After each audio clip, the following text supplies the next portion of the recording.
Chers frères et sœurs dans le Seigneur, soyez tous abondamment bénis de la part de notre Seigneur Jésus-Christ. Que la main de l'Éternel soit sur vous.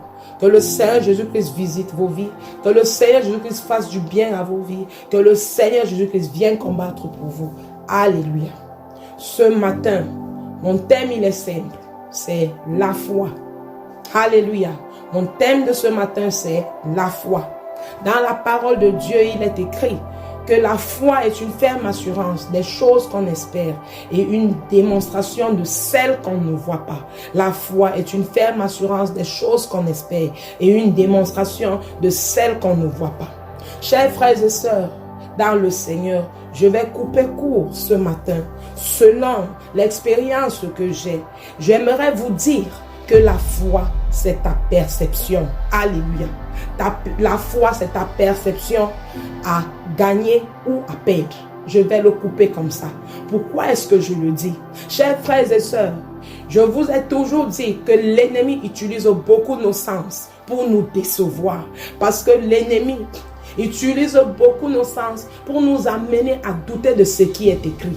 Pendant que Dieu nous dit que tu ne mourras pas, tu vivras, le diable sème la maladie autour de toi. Et lorsque tu commences à regarder cette maladie, tes sens commencent à s'agiter et totalement tu perds la foi. Alléluia. Et tu commences à dire des choses contraires à la parole de Dieu.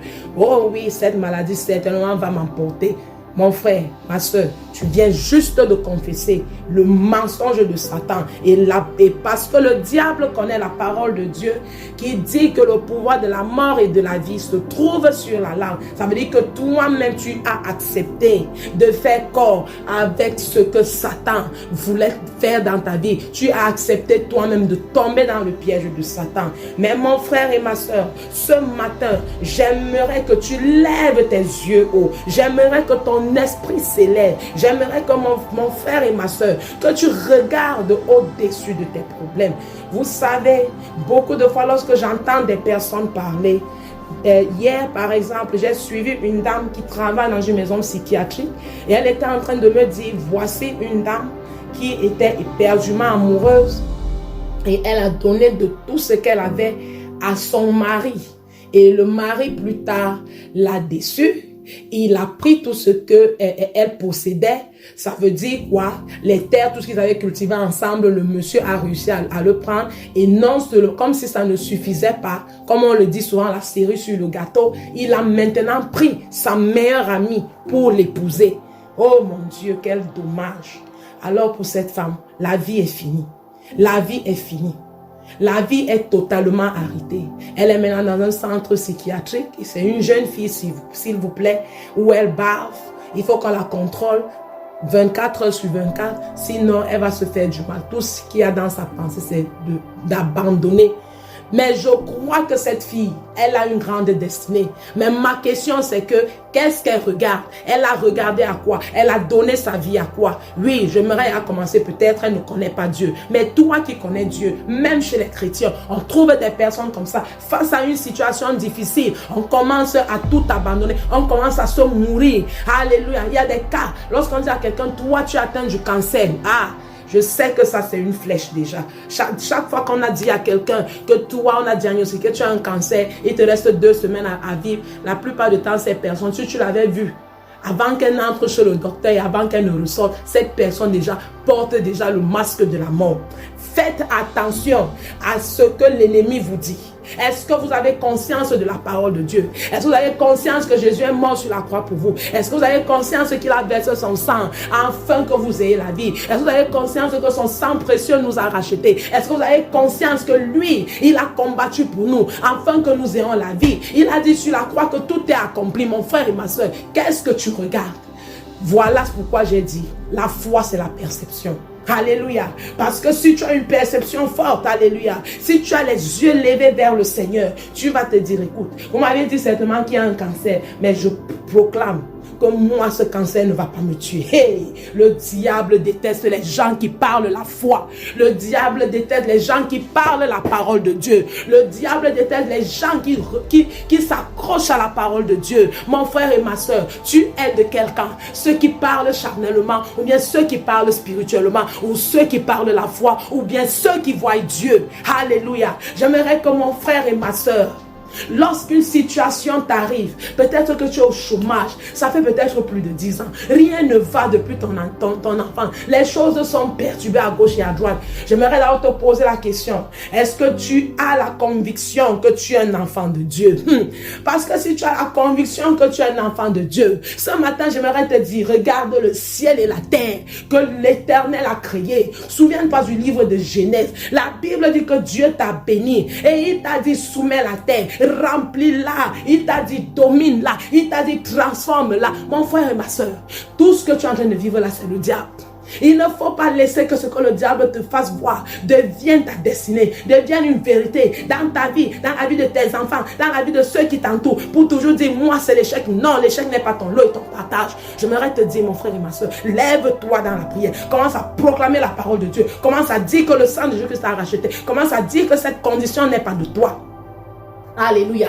Commence à dire que toi, tu es de la prospérité d'Abraham. Commence à dire que en toi, alléluia, tu portes le fruit en toute saison parce que tu crois en Dieu. Ce n'est pas la parole de Satan qui va prédominer dans ta vie. Ce ne sont pas les mauvaises nouvelles. Mon frère, il faut savoir que lorsqu'on est chrétien, c'est une vie. Lorsqu'on a confessé Christ, c'est une vie. Parce que le diable sait que ceux qui ont confessé Christ, ils sont des rachetés de Dieu. Ils n'aiment pas cela. Ils ont droit à la vie éternelle. Alors qu'est-ce qu'il fait? Il vient réclamer vos âmes. Est-ce qu'on a dit qu'il vient réclamer votre chair? Il vient réclamer vos âmes en faisant quoi? En torturant votre chair, en dérangeant vos vies, alléluia, en torturant vos pensées, en essayant d'arracher ce qui vous appartient. Mais la Bible dit que Dieu peut tout et que nous pouvons tout en celui qui nous fortifie. Mon frère et ma soeur, j'aimerais que tu visualises ta vie dans la vie de Job. Je pense toujours que cette histoire, le diable ne savait pas que Job était capable de passer au test. Et aussi Job lui-même ne savait pas qu'il était capable de passer au test. Mais Dieu le savait. Pourquoi? Parce qu'il savait les capacités que Job avait, l'amour que Job avait pour lui. Et il savait qu'il n'allait pas le renier. Mon frère et ma soeur, Job a été tourmenté dans sa chair, dans son esprit, dans son âme. Il a tout perdu. Oh Jésus-Christ, il a été humilié. Et le diable, qu'est-ce qu'il fait? Ne nous humilie-t-il pas tous les jours? Ne cherche pas toujours qu'on renonce au ministère de Dieu? Ne cherche-t-il pas toujours qu'on dise que non, trop c'est trop? Hey, mon frère, ne dis pas que trop c'est trop. Crois que ton Dieu est capable.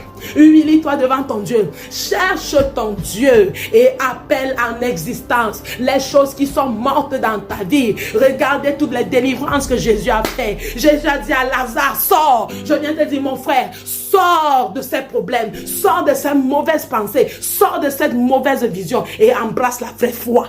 Alléluia.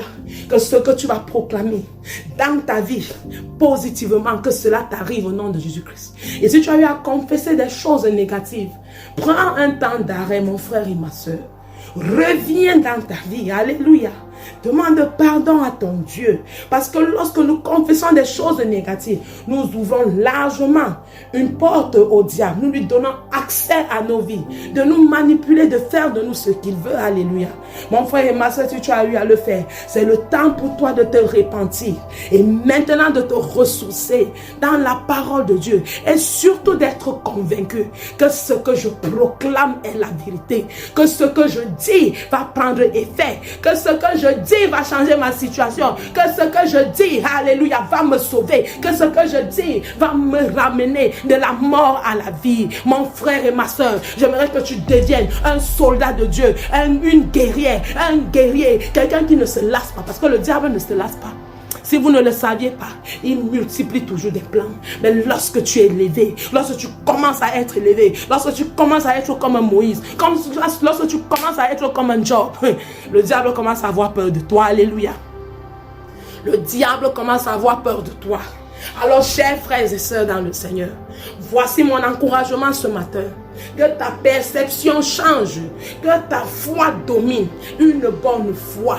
Alléluia, qui croit que ce que j'ai planté doit produire du bon fruit. Mais qu'est-ce que tu vas planter? Est-ce que tu vas planter du positif ou du négatif? Ayez toujours cela dans votre esprit. Alors parlez peu. Réfléchissez et bâtissez avec la parole de Dieu. Et c'est là où vous allez voir des choses changer. En 2024, je vous encourage que personne ne reste derrière. Entrez dans vos ministères, entrez dans vos richesses, accaparez-vous de ce qui est à vous. Car je viens vous dire ce matin, Dieu n'a créé personne malade, pauvre, abandonné. Alléluia. N'acceptez pas le choix de Satan dans vos vies. Vous êtes capables. Alléluia. Parce que la Bible nous dit, que la parole de Dieu dit, que bien aimé, je souhaite que tu prospères à tous égards. Comme prospère l'état de ton âme. Et sois quoi? En bonne santé. Que la bonne santé soit ton lot et ton partage, toi qui es malade. Et toi qui cherches le travail, que le Seigneur t'ouvre les portes du travail. Alléluia. Shalom, shalom. Et soyez tous abondamment bénis de la part de notre Seigneur Jésus-Christ. Je vous aime tous. Amen. Merci d'avoir suivi cet audio. C'est la sœur Claire. Alors si vous avez été bénis, subscrivez, laissez un commentaire, partagez massivement et à la prochaine. Shalom.